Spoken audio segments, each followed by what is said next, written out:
where Russell Wilson is signing with the New York Giants. He was in discussions with the Browns and Steelers before electing to sign with the Giants. It's a one-year deal worth up to $21 million, with 10.5 of that coming in guarantees. Seahawk turned Steeler will now join a Giants team that went just 3-14 last year. After a redemption season with the Pittsburgh Steelers, Russell Wilson actually made his decision. And it's a very unique decision to make considering the previous video that we made on this YouTube channel. So before we get to the content, we dropped our third video on Uni Diamond Talk. It's a crazy story on Yasiel Puig. We're still giving away 10 copies of MLB The Show 25 to a subscriber that turns on their notifications on that channel. Now that we get all that out of the way, mic check 1 2 1 2. What's going on, everybody? Russell Wilson entered a very unique offseason for himself, 1 year after he completely rebuilt his reputation, taking a veteran minimum contract from the Pittsburgh Steelers to prove that it was the Denver Broncos' fault for putting him in a bad situation and that he wasn't the problem after all. Russell Wilson put together a pretty interesting season. I mean, he came out of the gate swinging for the Pittsburgh Steelers when he took over as their starter over Justin Fields in a controversial decision by Mike Tomlin. Immediately, he led the Pittsburgh Steelers to 4 straight wins, and their offense looked completely different with him on the field. And probably his most impressive win was in Week 13 against the Cincinnati Bengals, a classic shootout that had Russell Wilson looking like vintage Russell Wilson, completing 29 out of 38 of his passes, throwing for over 400 passing yards and 3 touchdowns versus the Cincinnati Bengals. But that would be the final time we'd see Russell Wilson actually look like his old self, because after that his play kind of fell off. He would lead the Pittsburgh Steelers to a 1-5 record for the rest of the season, and while he did show that he still had some ability to turn the clock back, he still wasn't the same mobile Russell Wilson that he was with the Seattle Seahawks. It was still clear that he was capable of playing quality football if he was given the chance to do so. And that's not the only thing that made his market so interesting. It was also the teams that were in need of a quarterback this offseason. The main suitors for a brand new quarterback would be the Las Vegas Raiders, the New York Giants, the Cleveland Browns, or Russ could even return to his old team, the Pittsburgh Steelers. At this point, I'm sure most quarterbacks would do everything they possibly can to avoid going to the Cleveland Browns, and although it would be hysterical to watch Russell Wilson defect to a division rival, Russell Wilson pretty much had a very difficult choice to make. You see, on one hand, it was very obvious that the Pittsburgh Steelers were just waiting on Aaron Rodgers to commit to them, which is already a dangerous game in its own right, because Aaron Rodgers is clearly taking his time with his decision as to who he wants to play football for next, or if he wants to play football at all. But the fact that the Pittsburgh Steelers didn't tell Russell Wilson that they wanted to bring him back yet was a clear indication of what their plans were. So that pretty much left Russell Wilson with 2 teams to decide between. On one hand, you have the Cleveland Browns, who had so much potential a couple years ago and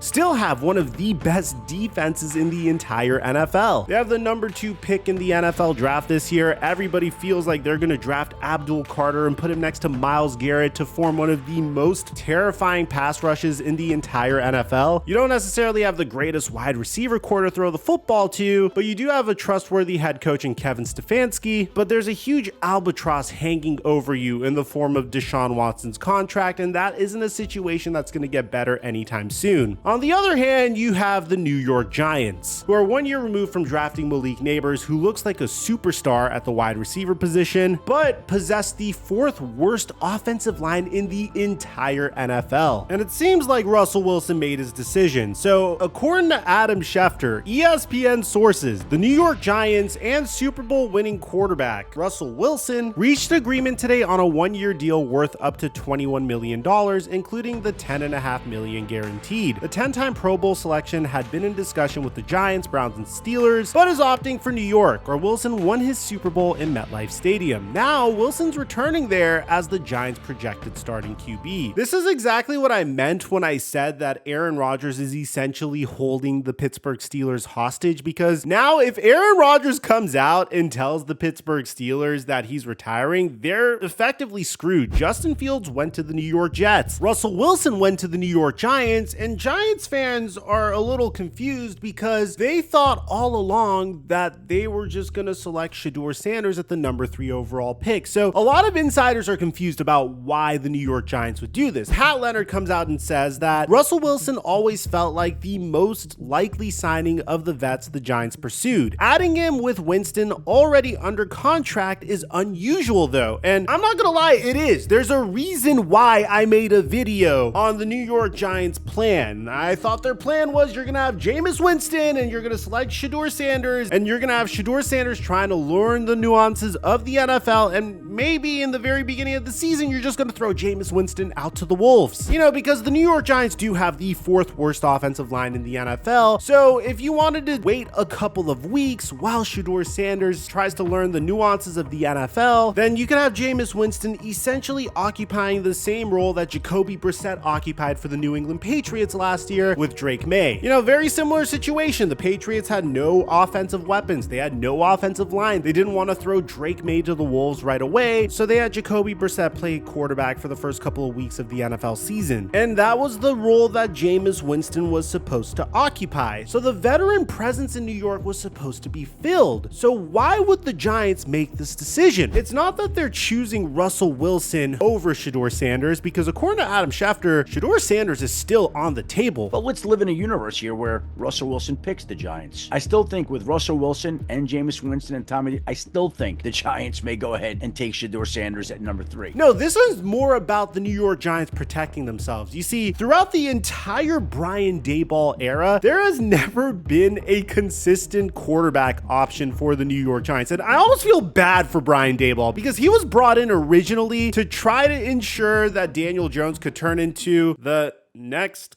coming of Josh Allen? And for one season, Daniel Jones actually looked like a pretty solid QB, his first season with Brian Daboll. But obviously the New York Giants always had issues. They had problems with their offensive line. Their general manager preferred to pay their wide receiver 2 the same amount of money as their best player on their roster and just let the best player on their roster walk away to their division rival and literally win them a Super Bowl. I mean, fans are very confused, and if you're a fan of the New York Giants, you don't know whether or not you should trust your general manager at this point, and I can't blame you. I don't know if I could trust my GM if he has all these clips on HBO's Hard Knocks of him just looking like a complete buffoon. I mean, there's footage of his son making better decisions as a general manager than him. Give me a name. JJ McCarthy. Jaden Daniels. Trade up and get him. Why not? Okay, if Jaden Daniels... You only get this job once.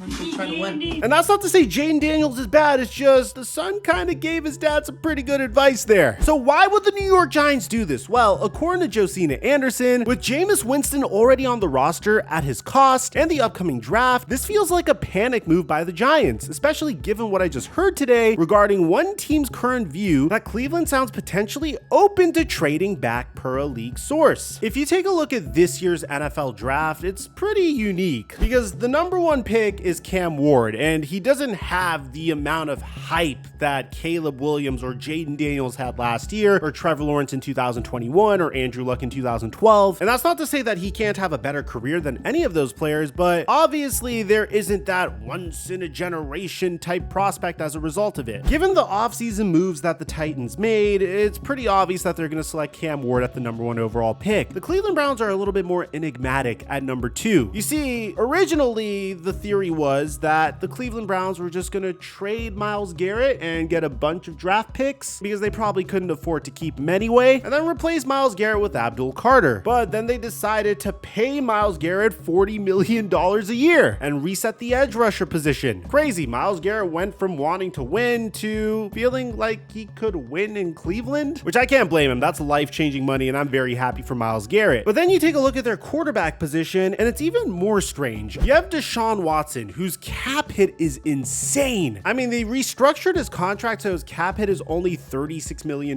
this year, but next year it's $81.6 million, and this is fully guaranteed money, by the way, we're talking about. And you can't cut Deshaun Watson because his dead cap hit would be $172 million, and he can't even play for you this year because he tore his Achilles. So some fans are speculating maybe the Cleveland Browns could potentially take a quarterback this year because there's no way they're re-signing Deshaun Watson season after his contract expires. But then fans are speculating that the Cleveland Browns would just stand pat and select Abdul Carter anyway and pair him with Myles Garrett, which makes things very exciting. You could have one of the best defenses in the NFL. Your pass rush could be the identity of your team for years to come. It's a move that's been working out for the Cleveland Browns because they've been very good in football games despite having some of the worst quarterback play in their franchise's history. But at the same time, this year's draft class is very deep at the edge rusher position. So a team could easily trade up with the Cleveland Browns up to the number 2 overall pick and select Shedeur Sanders. And that is what the New York Giants are afraid of. And it's very simple and intelligent math by the New York Giants and the Cleveland Browns. I mean, here's the best way I could quantify it. If you go to ESPN and you look at their big board, the number 1 prospect is Abdul Carter. He's graded at a 94. He's number 1 in his overall position rank. When you go down a little bit more, number 2 at his position is Jalen Walker out of Georgia, a 92 grade. Then you go down a little bit more and you got Mikerophone Williams, who's a 91. This is a loaded draft class at edge rusher, and when you're the Cleveland Browns and it seems like there's going to be some gloomy days ahead and you've hopefully learned your lesson from gutting out your entire team out of its assets by trading for Deshaun Watson and literally hooking up the team that you traded with, the Houston Texans, with multiple assets to expedite their rebuild, it's a no-brainer to trade back if the opportunity presents itself. Because the Cleveland Browns have multiple needs outside of edge rusher. I mean, offensive line, quarterback, running back, safety. So trading back is a very real possibility for the Cleveland Browns. The New York Giants understand that. So this signing of Russell Wilson is essentially insurance to make sure that if a team does hop over them and select Shedeur Sanders, they still have an option under center moving forward. I know personally Shedeur Sanders seems like he wants to go to the New York Giants, and I made a video that I'm going to leave in the end screen explaining why he is the perfect fit for the New York Giants. But I honestly think this is a brilliant move by the Giants anyway, because if you do draft Shedeur Sanders, you still have him on a rookie scale contract. Having Russell Wilson, Jameis Winston, and Shedeur Sanders in a quarterback room sounds like a great way to bring in a rookie. And let's say you do select Shedeur Sanders anyway, then you don't have the pressure of playing him right away. Again, this is the 4th worst offensive line in the entire NFL, which also opens up additional possibilities for the New York Giants if someone else comes in and selects Shedeur Sanders. What's the Giants' second biggest need aside from quarterback in the NFL draft? Cornerback. So this opens up options for them. Let's say someone comes in and takes Shedeur Sanders, or let's say they want to address cornerback instead of QB and kick the can a little bit further down the road till next year because they don't want to put a quarterback behind this terrible offensive line. Well, you could select Travis Hunter and start focusing on your defense. You already have Brian Burns, you have Dexter Lawrence. Kayvon Thibodeau had a resurgent season this year. You now have the luxury of taking the best player available in the NFL draft. Or you could draft and stash Shedeur Sanders. You really can't go wrong at this point. So either way, I think this is a home run decision by the New York Giants because now they're not putting all their eggs in the Shedeur Sanders basket. He's still on the table for them, but if he's off the table, they're going to be okay. I give him an A+ for this move. Russell Wilson's only going to make $21 million